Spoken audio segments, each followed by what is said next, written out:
CGTN, China Global Television Network.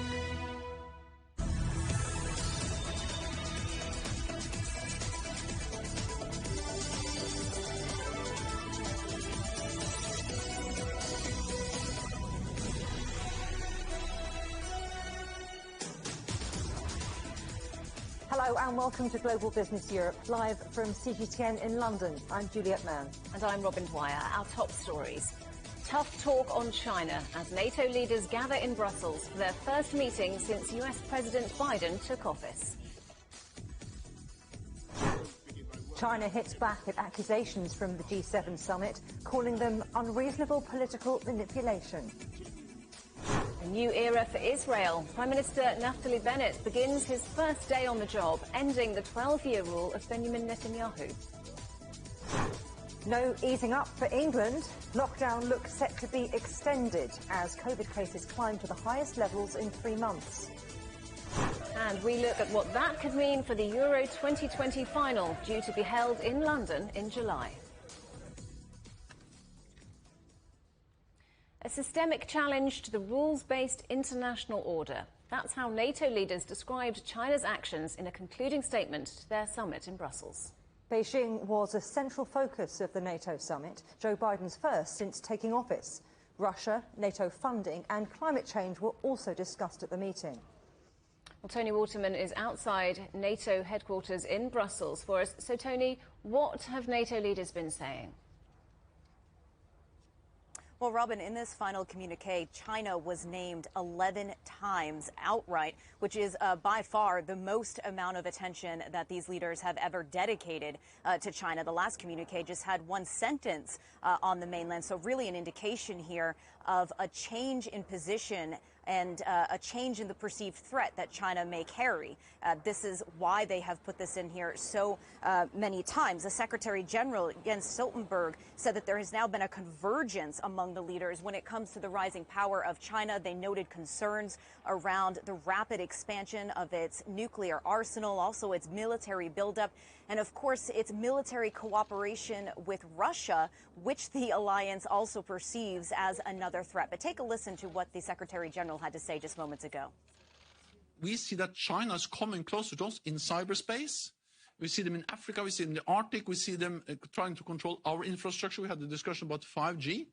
And therefore, what we do in NATO 2030 is highly relevant also for how to address China with more resilience, with more technology, and all the things we're now going to do together.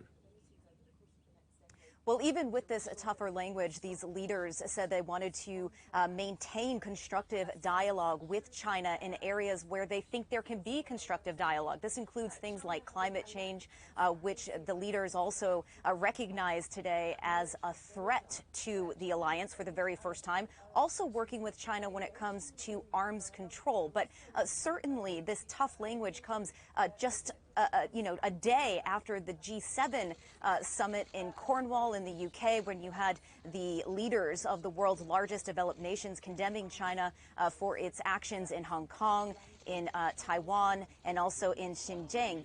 The Chinese embassy in London hit back against that criticism today, saying that it was distorted facts that these leaders were taking under advisement, also urging them to stop meddling in Chinese affairs.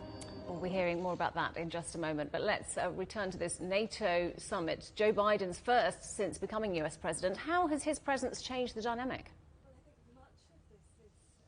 Well, it was different in almost every single way, as you would imagine, Robin, than the former President Donald Trump, who had called NATO obsolete, who had threatened to pull out of the alliance on multiple occasions, who called allies delinquents for not meeting their defense spending targets. Boris Johnson, the UK Prime Minister, described it as if it were the first day of school, where these long-lost friends were once again together. So there has certainly been a change in atmosphere here. And of course, Joe Biden showed up here today with a very simple message, and that message was that America is here. He said that NATO was essential to America, and he really tried to reassure these allies that America is back at the table, that it will play a big role on the global stage. And he came across as doing that quite successfully. That's what Jens Stoltenberg said earlier, that he convinced them. Of course, there are still some sort of lingering concerns, not perhaps spoken publicly, but lingering concerns about what happens 4 years from now when there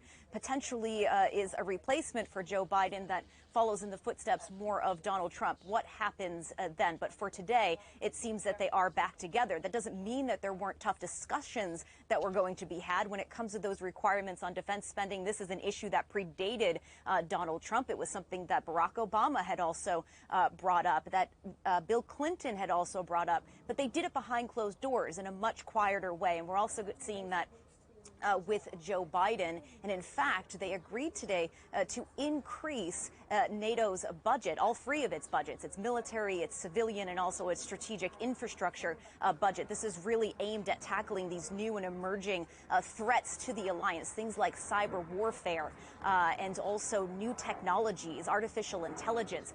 So these are just some of the things that they talked about. And of course, addressing the issue of Russia as well, which is another big threat the alliance sees. And they had a discussion trying to all get on the same page, because we know that on Wednesday, Joe Biden is going to be sitting down with the Russian President Vladimir Putin in Geneva, making sure that they all are speaking with one voice when it comes to that relationship. Tony Waterman, many thanks. Let's get a bit more on this now and speak to Jamie Shea, who's the former NATO Deputy Assistant Secretary General for Emerging Security Challenges. Thanks ever so much for coming on the show. Let's start with the communique. Much tougher language than we've had in the past. As far as you're concerned, any surprises? No surprises. And let me also start by thanking you for having me on the show today. No surprises, because we know since the last NATO summit in London in December 2019 that China is now on NATO's agenda.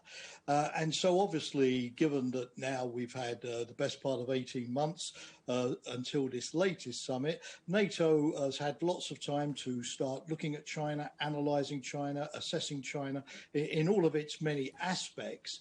And we know in that time, more generally, the West, and you saw this at the G7, has become more aware of what everybody calls the challenge of China, the economic challenge, the technology challenge, the challenge in the influence in the developing countries that we've seen over the COVID-19 vaccine, the challenge of values, which system delivers the goods best. So NATO has had 18 months to get its ducks in a row to look at China. And I think the communique sort of reflects this more sort of thorough, in-depth analysis. That said, we need to interpret what the NATO declaration says in its broadest aspects. NATO doesn't call China an enemy or an adversary. It doesn't mention the word rival that you've seen elsewhere. It does talk about, obviously, challenge and competition, but it makes clear that we don't want to sort of have with China a replay of the very frustrating Cold War that we had with the Soviet Union over 4 decades. It's not that. And NATO also makes clear that cooperation with China on global challenges is a key part of the story. So obviously the Allies have spent a long time negotiating all of this. It wasn't done overnight. And it represents, I think, a balanced approach on a broad front. And we therefore need to look at the positive side and not just zoom in on the notion of some kind of rivalry or some kind of growing competition. So much more attention then on China. What about Russia? Well, Russia, I think, is still seen by NATO as the #1 challenge. I have to be clear on that. It's not as if NATO is suddenly sort of dropping Russia and saying that doesn't matter any longer. Let's all now, turn the camera around and zoom in on China. It's not that at all. Russia is by far the biggest challenge because it's immediately on NATO's borders in a way that China clearly isn't. Russia has been flexing its muscles on the border with Ukraine recently, in the Black Sea, in the Arctic. It's been modernizing modernising and building up its forces close to NATO's borders. And as we know, there's no real secret here. It's been carrying out a number of so-called hybrid warfare attacks, cyber attacks, as recently in the United States, against many NATO allies. It's been using things like chemical weapons here in the United Kingdom. So all of these things come together, I think, to make NATO much more focused short-term on the challenge from Russia. But China is seen over the course of the 21st century much more as a long-term challenge, because obviously it's a much more powerful country and will be a much more powerful country, a much more influential country on the international scene in the long run than Russia. So China long-term, the focus short-term, Russia. But the military alliance has really made it clear it wants to engage in issues like climate change, like funding. So does this new business mean that the old business goes away? No, unfortunately not. It would be great, wouldn't it, once again, if you could sort of drop a load of issues simply because some more interesting things suddenly come around the corner. But that's not the case. It's good that NATO obviously is waking up to the challenge of climate change. It's not exactly new, because climate change has been a security headache now for at least 2 decades. All that's happening is the evidence for that has been mounting. And so rather belatedly, NATO is grappling with that issue. But the old business, which your correspondent just a moment ago mentioned, transatlantic burden sharing, the Europeans taking more responsibility, sorting out the problems in the neighborhood, particularly in the Middle East, how to deal with Afghanistan, which is going to remain a major challenge, even if NATO is now pulling out its forces, looking at how Turkey can come closer to NATO than maybe it has been recently, the Balkans. So no, unfortunately, NATO is an organization which now really has to walk and chew gum at the same time, if I can use a well-known American expression. Well, I'd love to keep talking to you, but alas, the clock is ticking. Jamie Shea, an absolute pleasure talking to you. Thank you. China has accused the G7 group of nations of political manipulation after it criticised Beijing on a range of issues. As their summit broke up on Sunday, the leaders of the 7 countries called on China to respect human rights and observe international trade rules. It's the first time China has been mentioned in a final G7 communique. Cui Huihao has more on Beijing's response. The Chinese embassy in the UK responded to some major allegations on China made by the G7 communique. First, Beijing criticized the G7 leaders' call for a review of the origins of the COVID-19 pandemic. The Chinese embassy statement pointed out how politicians in the United States and certain countries ignored facts and science and negated the conclusions of the WHO experts group report earlier this year. It calls those accusations against China are unreasonable and are political manipulation. We know since the pandemic, China has invited WHO experts twice to China for origin tracing. And going forward, Beijing says it is willing to continue cooperation with the international community, but says origin tracing should be conducted from a global perspective, meaning not just focusing on China alone. And on China's human rights conditions, earlier White House officials said the U.S. President Joe Biden wanted the G7 leaders to speak in a single voice against China's labor practices in Xinjiang. And now the Chinese embassy in the UK said the G7 communique distorted the facts and deliberately slandered China and interfered in China's internal affairs. The statement cited facts attesting to the improved quality of life in China's northwest Xinjiang region, 0 terrorist attacks since 2017, the lifting of 3 million residents in Xinjiang out of poverty, and the increase in life expectancy in the population over the last 60 years from 30 to 72. And on the G7 claims of China engaging in non-market economic practices, the Chinese embassy said China contributes over 1/3 of the global economic growth and has been working to provide a better, fairer business environment for foreign enterprises. And regarding the rule-based international system, Beijing has reiterated that there is only one set of rules and there's only one system, that the rules are set by the majority, not the minority. It said world affairs should be handled through consultation by all countries, and global decisions cannot be dictated by a single small group of countries. Cui Huihao, CGTN, Beijing. Still ahead on Global Business Europe. WhatsApp goes on a PR offensive, but will it persuade users that their privacy is safe?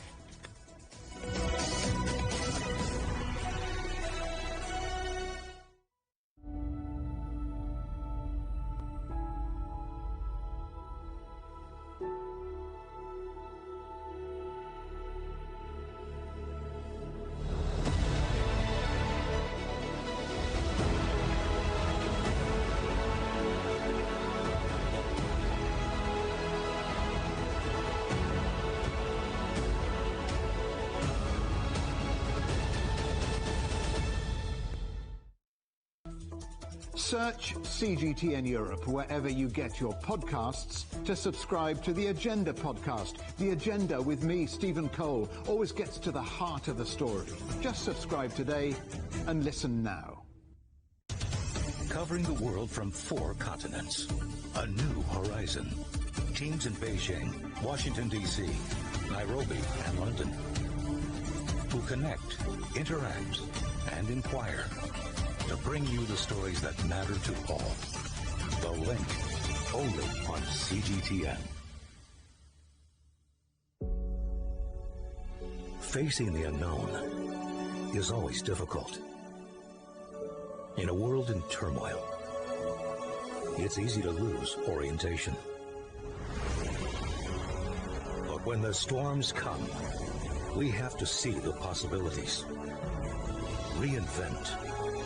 Find new opportunities. Discover a path forward. CGTN. See the difference.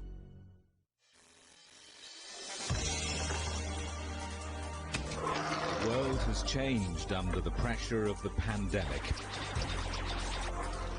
For many of us, life is returning to some kind of normal.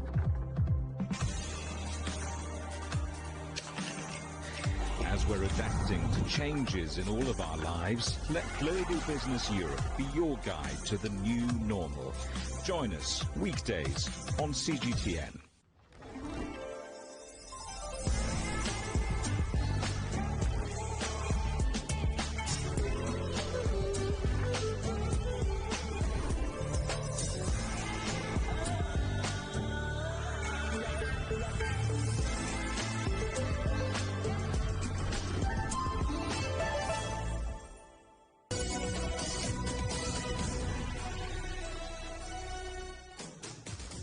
Welcome back to Global Business Europe live from London. And remember, CGTN is available to watch for free on all the major digital platforms, on Smart TV or online on Roku, Apple TV, Amazon Fire and Android TV. You can also find us on YouTube in Daily Motion, as well as CGTN.com and the CGTN app.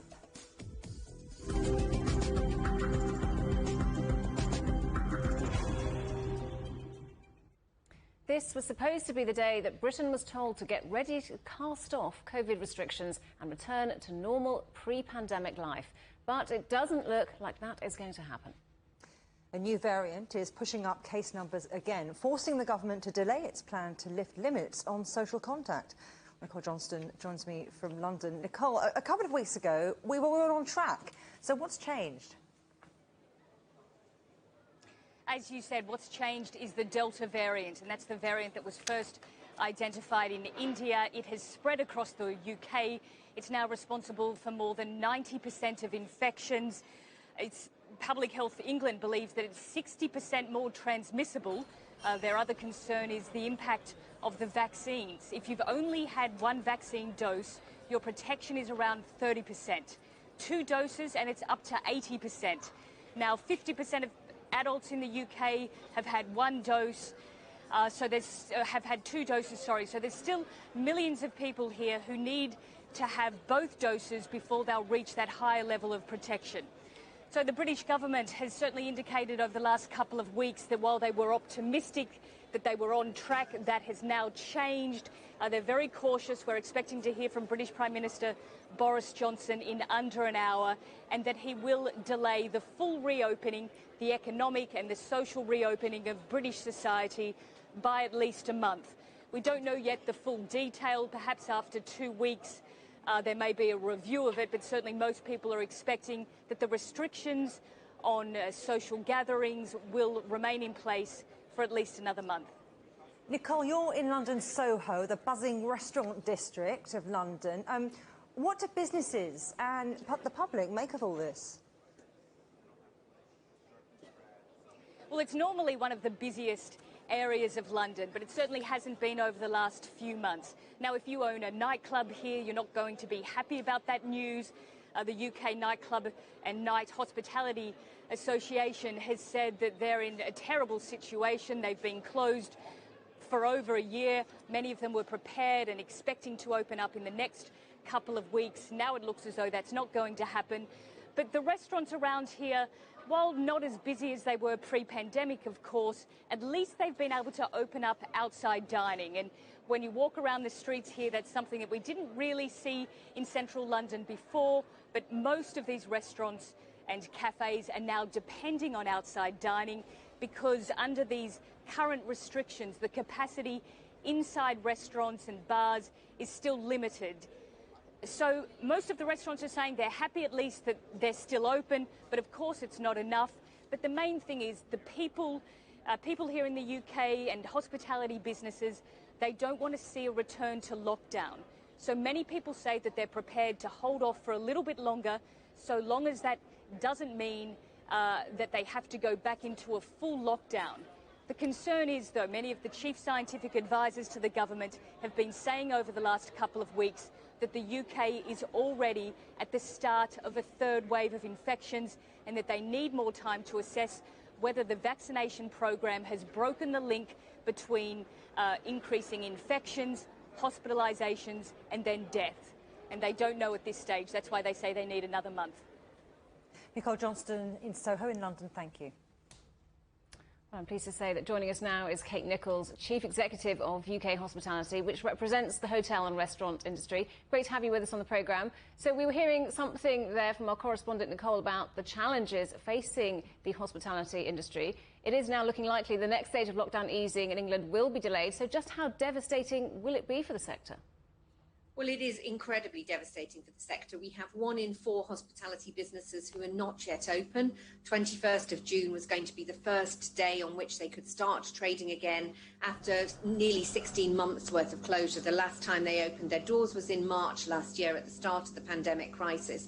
So nightclubs, weddings, event businesses, conference businesses, music venues, for them it is incredibly difficult to be able to withstand another 4 weeks where they have no revenue coming in at all.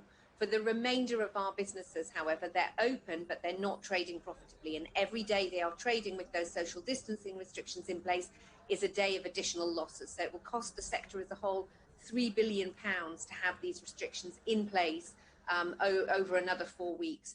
And that there is a real double whammy, a perfect storm. At the same time as you've got to endure a longer period without good revenues coming in, the costs will start to increase for these businesses as government support starts to taper off from the 1st of July. So big bills hitting on rents, rates, which is local property taxes, and the repayment of government-backed loans starting. So there is no breathing space. You've got increased costs at the same time as you've got suppressed revenues. And for many, they will just simply run out of road. So you said it was a perfect storm, but what is really the biggest problem facing the sector? Is it reduced capacity, is it staff shortage, or the uncertainty that is surrounding everything? Well, I think the uncertainty that surrounds it is hampering everything else. It feeds into staff shortages, it feeds into an inability to reach agreements on rents, it feeds into an inability to source funding. But crucially, we need that certainty that if there is this extension of 4 weeks, there is a clear exit strategy from it. We know the criteria against which it will be judged, and we have a fixed point at the end so that it's not an open-ended extension to the restrictions. But the biggest issue facing the sector as a whole, for those who are open, is the social distancing restrictions under which they are operating. With that in place, they cannot make a profit. They're continuing to hemorrhage cash. And on the back of 16 months worth of very restricted trading where they haven't made a profit at all, again, they are just running out of cash at a rate of knots. And the government support tapering at the same time is really quite critical. So the government could help the industry one final heave, one final push to get over the last hurdle, extend that support measures, give these businesses a breathing space to get over 4 more weeks of restrictions. So given all that's gone on, what long-term changes do you see for the hospitality sector after this pandemic? Well, we're undoubtedly a much smaller sector than we were when we went in. At the start of 2020, hospitality was worth £130 billion, 7% of GDP, 3.2 million people working in the sector, 11% of all of UK employment. We are now just a third the size that we were in terms of revenue at the start of the pandemic crisis. And sadly, you've seen a contraction of more than 10% of premises numbers. So it will be an incredibly damaged industry that comes out, much smaller, heavily indebted because they've had to take on extra levels of debt to withstand that length of time, without revenue coming in. So corporate borrowings, twice the level of corporate deposits, and that spectre of debt will hang over the sector for at least 2 years as they start to pay it down. So still a fragile sector coming out of the crisis, in need of help and support, and with a changing nature because of the change to international travel and working. The way in which we work in the UK has changed, so it'll be particularly challenging circumstances for our town and city centre businesses. Kate Nichols from UK Hospitality, thanks very much for giving us your thoughts today. An American father and son have pleaded guilty to charges they illegally helped Carlos Ghosn flee Japan. It's alleged they received $1.3 million to help the former Nissan chairman escape, hidden in a box on a private plane in December 2019. The pair were extradited to Japan from the United States in March. They could face up to 3 years in prison. The Bitcoin bounce is back, with a surge of nearly 12% after Elon Musk tweeted that Tesla could adopt it again in future. Musk says the electric car firm will resume accepting the cryptocurrency for purchases once it becomes more eco-friendly. The Tesla boss suspended car purchases using Bitcoin back in May, citing excessive power used by the coin's digital mining processes. Toshiba has apologised and says it will remove 2 directors. Comes after a probe found the Japanese company had sought government help to try and influence a boardroom vote last July. But the board chairman has pushed back against investor calls to resign, saying he wants to help rebuild the crisis-hit firm. And that is sold $28 million to number 107. $28 million, the winning bid for a seat on a spaceship ride with billionaire Jeff Bezos. The live auction has ended a month-long bidding process for the sightseeing trip on the Blue Origin's maiden voyage. The winner's identity hasn't been revealed. Bezos, the Amazon founder and world's richest man, has been in a race against fellow billionaires Richard Branson and Elon Musk to travel beyond the Earth's atmosphere. European stocks hit record highs on Monday. With major indices all turning green, investors seem confident that the upcoming US Fed meeting will continue to buoy the market as leading economies continue to recover from the pandemic. Let's talk now to Ryan Thompson, who joins us from Frankfurt. So, Ryan, stock markets across Europe have got off to a good start this week. What's behind the rally? Hi there, Robin. Yeah, well, European stocks finished last week incredibly strong. And though today's rallies were moderately weaker, they've really helped some of these major European indexes reach record highs. Notably, that includes the Stock 600, that Europe-wide index, which finished up 0.25%. The DAX index didn't finish as strong as it started, but once trading opened in the morning, it too hit a record high in its history. A lot of these traders looking forward to the Fed Open Market Conference, which will kick off on Tuesday, carry on into Wednesday. And they're really placing big bets here that central banks will continue to pin borrowing costs at record low levels in order to stimulate the economy and in order to recover from the pandemic. We were speaking to a trader earlier to get his take on the economy, take on the markets right now. Here's what he had to say. The DAX today reached another all-time high, which shows very clearly that markets are not afraid of the US Federal Reserve, which meets this week despite a dramatic inflation increase. Central banks have no alternative because of the excessive debt. They have to leave interest rates unchanged. So in that respect, the inflation, which is not fought against, is the friend of stock markets.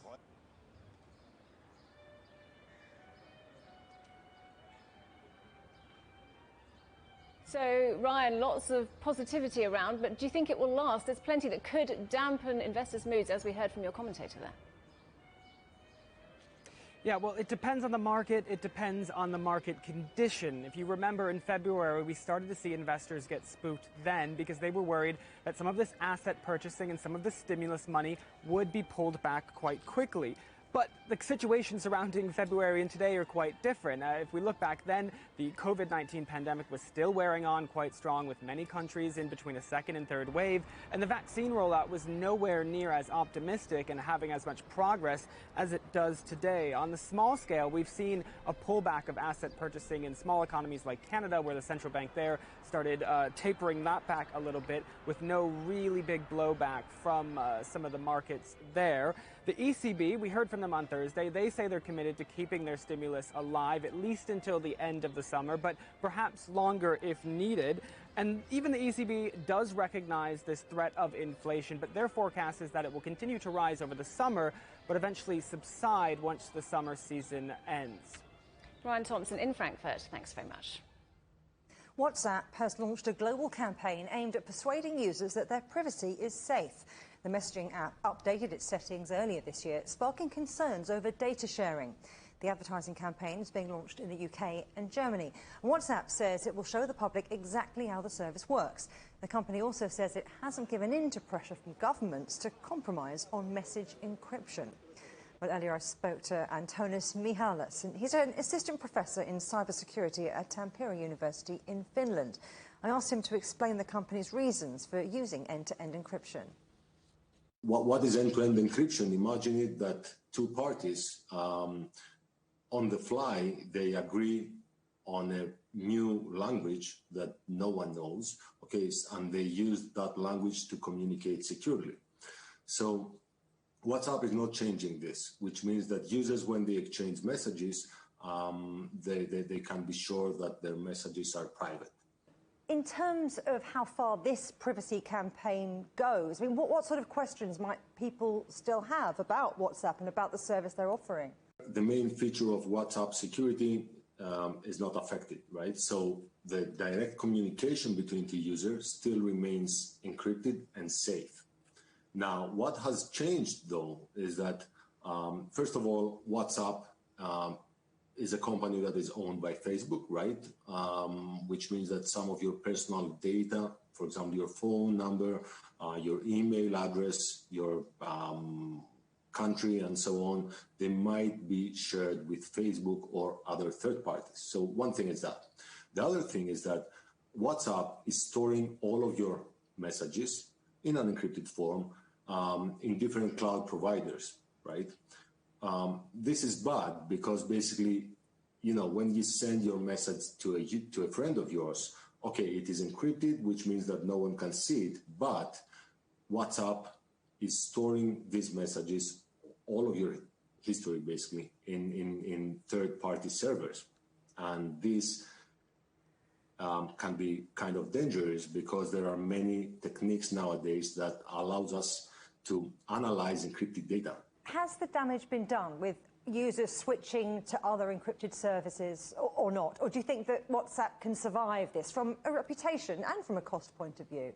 I think that WhatsApp will survive, right? So it's as far as I'm concerned, one of the biggest players in that industry, right? So it's really difficult for people to totally switch to another application, okay? And there are many users that they are using Signal, for example, but at the same time, they have their WhatsApp account active, okay? So they just ended up using 2 or 3 services. Still to come on Global Business Europe, we're live in Spain as the national squad prepares for its opening match on day 4 of Euro 2020.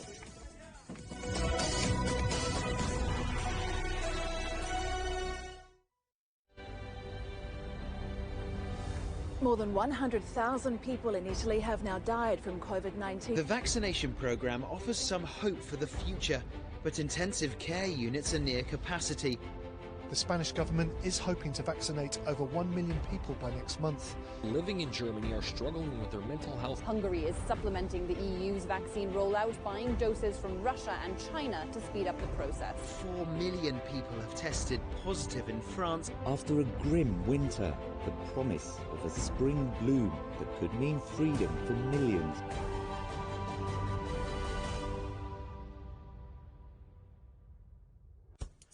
On the agenda with me, Stephen Cole, we look up into space. We look down into data. We look at debt. We look at politics. We look at opioids, climate change. We look at all the issues that really matter around the world. But you matter too. We want to tell the stories you want to see and hear about. Make it your agenda.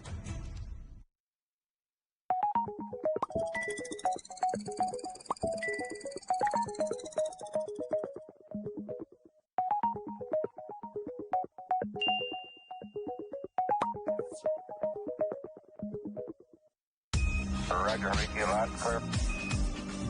We can try out the wild and crazy ideas. Nothing can stop an idea whose time is coming. This idea is coming. I actually feel quite comfortable in isolation. We should all be very basic when we're trying to save the world. Oh, no. We hope it will happen. We have to live it out. The agreement is signed. But what is the real deal now the UK has left the EU? For trade, for business, for the city, for ordinary people. Make sense of Brexit with CGTN.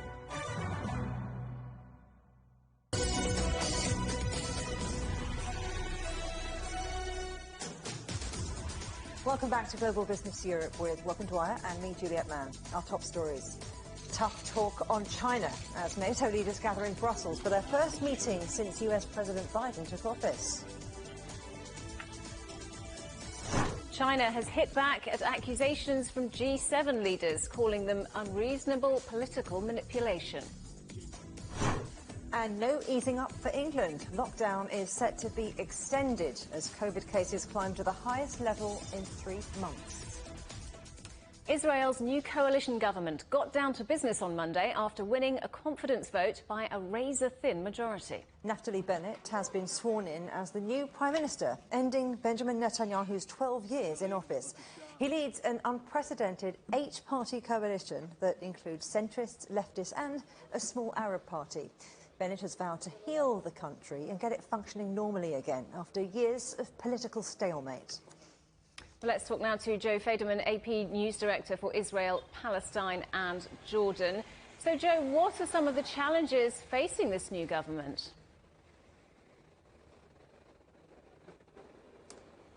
Yes, as you mentioned, we are talking about a very diverse and fragile coalition. There are 8 parties in this coalition that have very little in common beyond their hostility toward the former Prime Minister Netanyahu.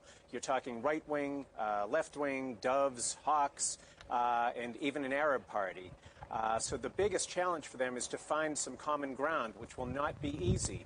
That does not mean it's impossible, though. There are many domestic issues where they can find common ground. They can approve education budgets, new roads, construction. They can address some of the iniquities with the Arab sector, which in the past has suffered from discrimination and poverty and crime and so forth.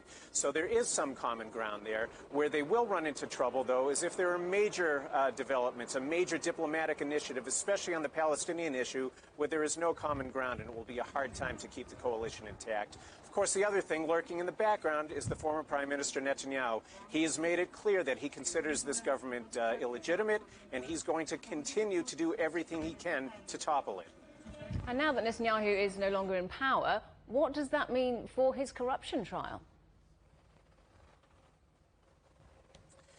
Yes, there are a couple of ways of looking at this. On the legal level, it really doesn't mean too much. He remains a defendant. He remains on trial for a number of corruption charges. That doesn't change. What does change, though, is the public relations and the perception issue for him. He has used his office as Prime Minister to fight against these charges, sort of as a bully pulpit. He calls nightly press conferences. He rallies his supporters. He lashes out at the police and the prosecutors and the media and so forth.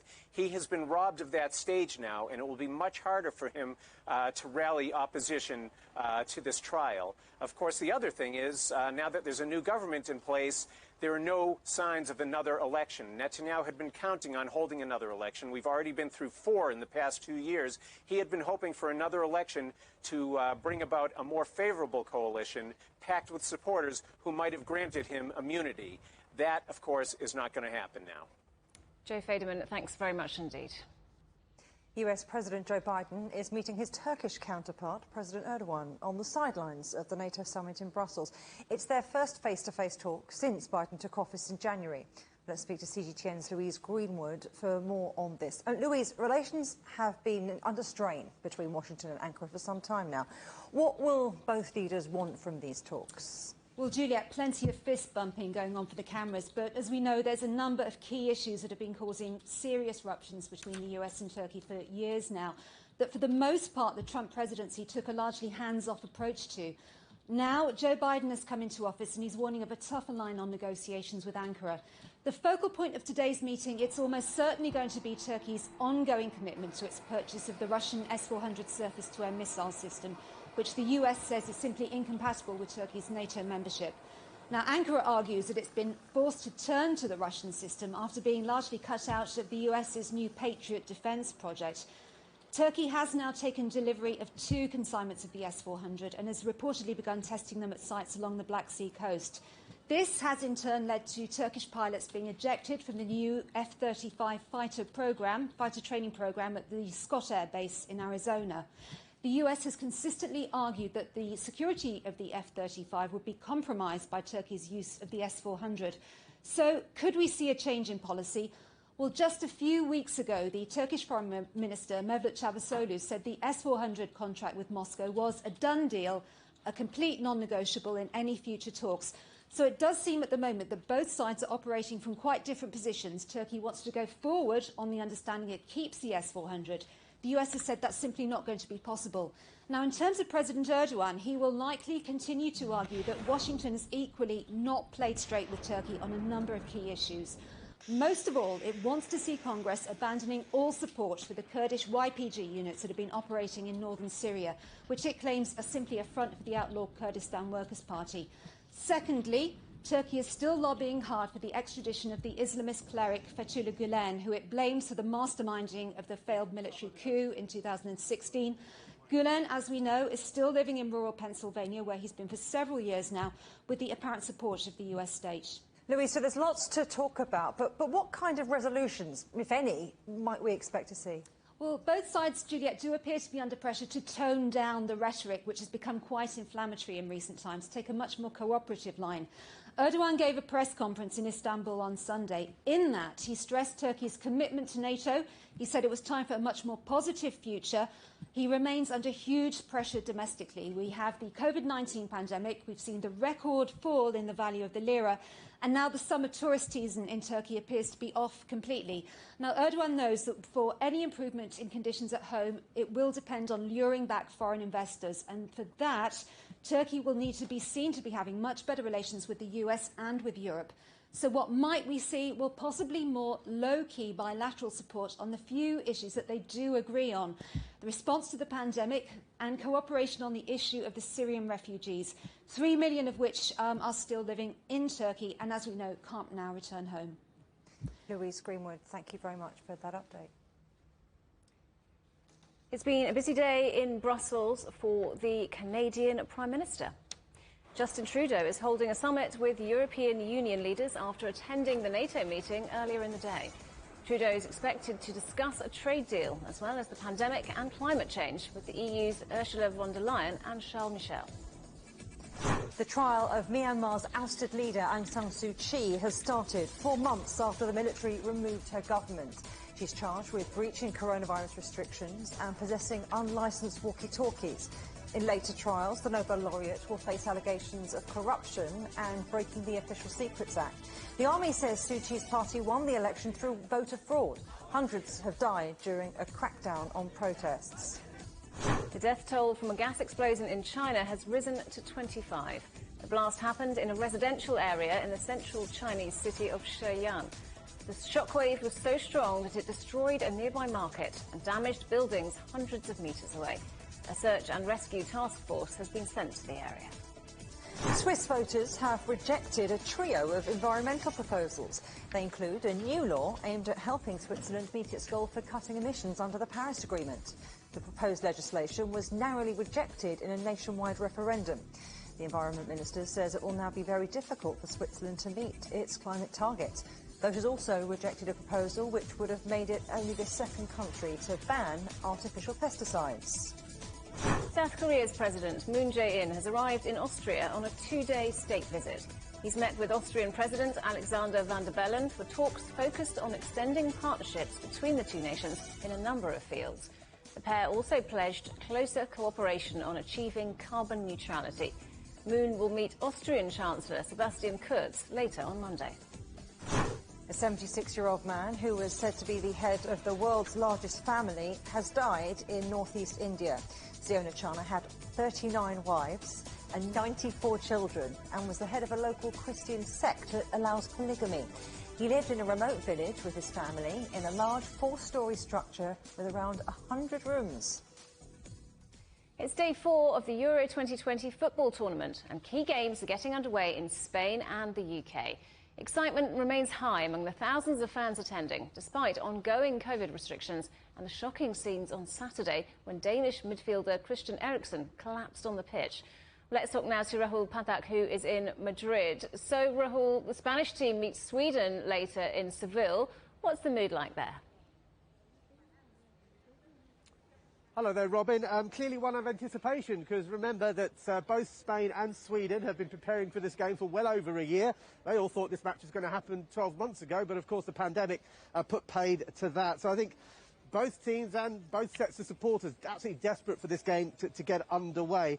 I think a few weeks ago, Spain would have rightly thought of themselves as one of the favourites to win a Euro 2020, but the recent positive COVID test given by the captain Sergio Busquets and defender Diego Llorente, followed by the rather hasty decision to have the entire squad vaccinated, has tempered Spanish hopes a slight bit.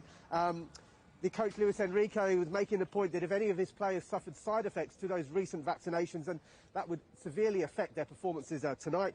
I mean, he called for the team to be vaccinated, or the squad to be vaccinated over 2 weeks ago, nearly a month ago, and he was ignored then. So maybe things that aren't, all sweetness and lights in the Spanish camp at the moment. But I'm sure a win against Sweden will put things right. And here in the UK, news expected shortly about the roadmap to lift restrictions. What might the impact be on the final in Wembley? Well, I mean, Boris Johnson, it looks like he's going to set out a 4-week delay to the lifting of all restrictions in England beyond the 21st of June. Now, both the semi-finals and the final are due to be played at Wembley Stadium in London. The semi-finals dates are July 6th and 7th, and the final will be on July the 11th. So if restrictions stay as they are, as we saw in the game at Wembley between England and Croatia on Sunday, then you'll have a reduced capacity of 20,000. Fans would have to show evidence of being fully vaccinated or having passed a lateral flow test. So it looks like they will have to stay like that if the restrictions stay as they are. But as we saw on Sunday, that those 20,000 fans can still make quite an atmosphere, Robin. And Rahul, looking back to the weekend, we had this dramatic moment which saw Denmark's Christian Eriksen collapse on the pitch with a suspected heart attack. But he's now released a statement. That's right. Christian Eriksen has thanked medical staff and his Danish teammates in his first statement following his cardiac arrest during that Euro 2020 opener against Finland on Saturday. He said, "Thank you, I won't give up. I feel better now, but I want to understand what's happened. But I also want to say thank you for what you all did for me." Of course, the whole football world coming together to show their appreciation and to pray for Christian Eriksen. One of the really nice aspects of this, which of course was such a harrowing sight to see on Saturday, and still questions being asked of UEFA. They've been trying to say that the Danish team wanted to play the game and resume the game on the day, but a lot of the Danish players saying they were rather railroaded by UEFA into that decision, being given just two options: either play the game on the day or play the game a day later, and they say they basically took the lesser of two evils. So it wasn't, the UEFA weren't being as understanding as UEFA are trying to spin it out to be at the moment. So I think there's a lot more to be said on that particular issue. Robin. Rahul Pathak in Madrid, thanks very much. You're watching Global Business Europe. Still to come. They've packed their trunks, but will they ever get home? We'll have the latest on China's roaming elephants.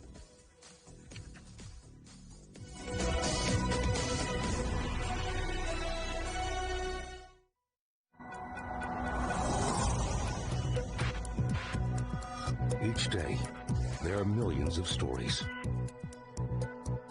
Each one can open new perspectives, new possibilities.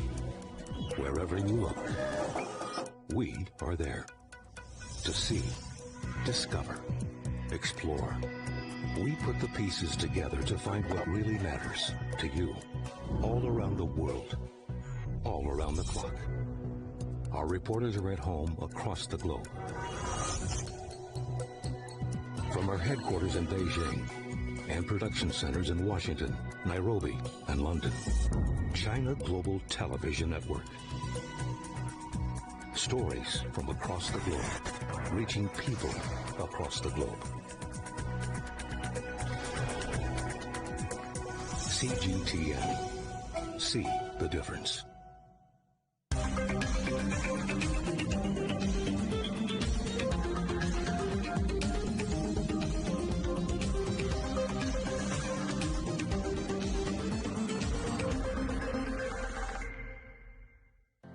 Mari, what would you say is a good question? Stephen, I'd say it's one where there's always more than one answer. The Answers Project is a new podcast series from CGTN Europe. With me, Stephen Cole. And me, Mari Beveridge. In each episode, we'll take a complex question. And with the help of some of the world's foremost experts, shine light on some of the answers. So join us for The Answers Project. Available wherever you get your podcasts.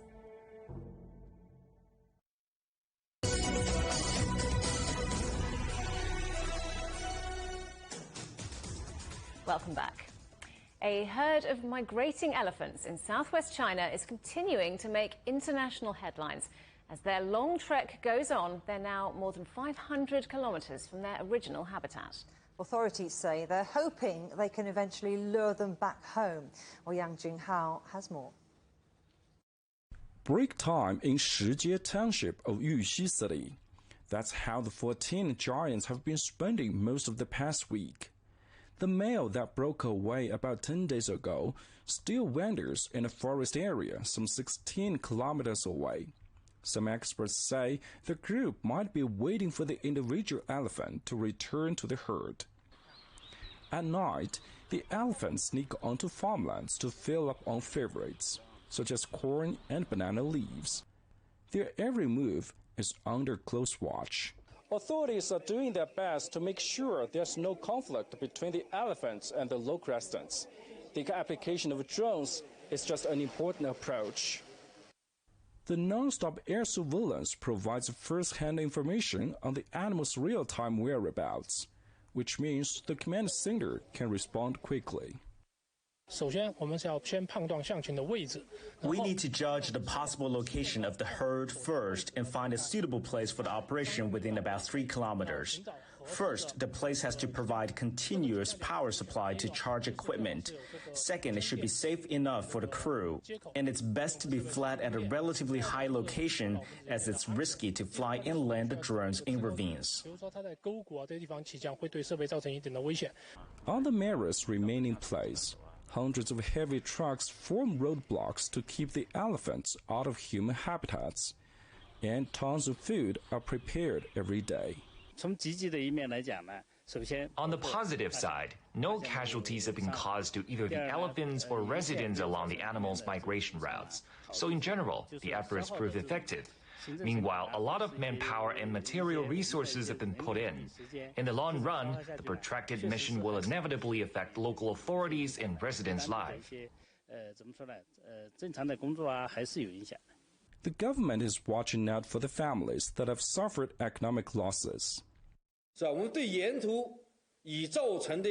We've urged related insurance companies to start losses assessment and compensation work. We will do our best to safeguard the residents' legitimate interests.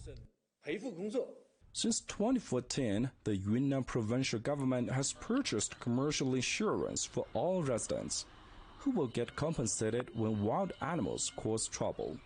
Experts say more gentle approaches should be taken next to guide the herd home, but it could take months to get them on their way.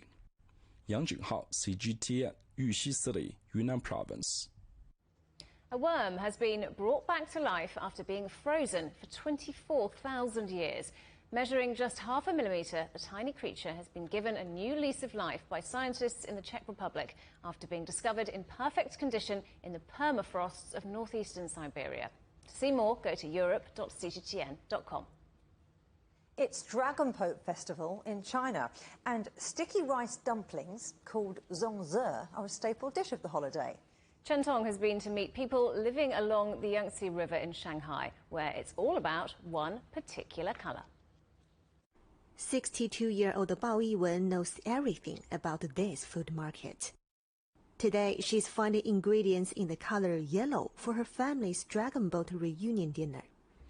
Auntie Bao says it's hard to trace why yellow foods are preferred during the festival. She says it's believed that they can help keep illnesses away. It's said that the 5 yellow dishes can repel diseases and insects like mosquitoes during the summer. There are various sayings about this. My grandmother taught me how to cook these dishes. Salted egg yolk, cucumber, rice paddy eel, yellow croaker, and yellow rice wine. These make up the 5 yellows on Auntie Bao's dinner table. Recipes vary among families. The ingredients, which are said to be rich in nutrients, are typically in season in the Jiangnan area during the summer. Auntie Bao says the tradition was passed down from her mother, who was raised in the neighboring Zhejiang province. We moved from Ningbo to Shanghai. Our family is from Ningbo, so we've carried on the tradition. Nothing has changed. Auntie Bao and her family also observe the regular customs of eating zongs and hanging wormwood on their doors during the Dragon Boat Festival. But they say they hope the special tradition of 5 yellow dishes will live on. Inheritance is important among us Chinese people. We hope our kids can continue this tradition. Other popular rituals including flying kites and putting on perfume satchels. China has diverse landscapes and cultures. Different regions have their own traditions and welcome the Dragon Boat Festival in their unique way. What remains crucial is preserving these traditions for the next generation. Chen Tong, CGTN, Shanghai. Before we go, something to get tails wagging.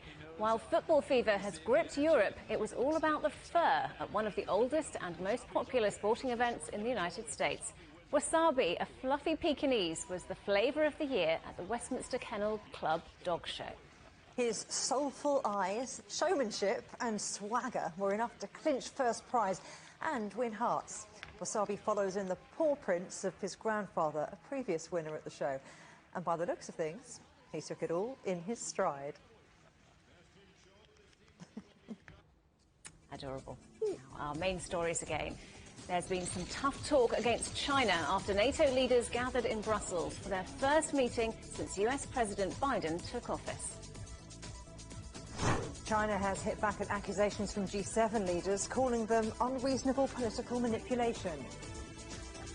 And day one in the job for the new Israeli Prime Minister Naftali Bennett as his expansive coalition moves into government.